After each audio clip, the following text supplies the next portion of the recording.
यतातिर घोडाहरू पार्किङ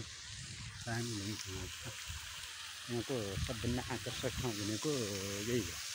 पानी टक्क माथि फालेको छ यो प्रायः जस्तो सबैलाई मन लोभ्याउने ठाउँ हो है यो आन्तरिक पर्यटनको लागि एकदमै महत्त्वपूर्ण ठाउँ मानिन्छ यो सिलगढीको दाङ है हामीलाई पार्किङ लिनुभएको छ यहाँतिर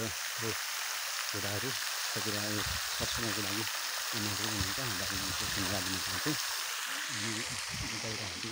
पोस्ट गरिँदैछ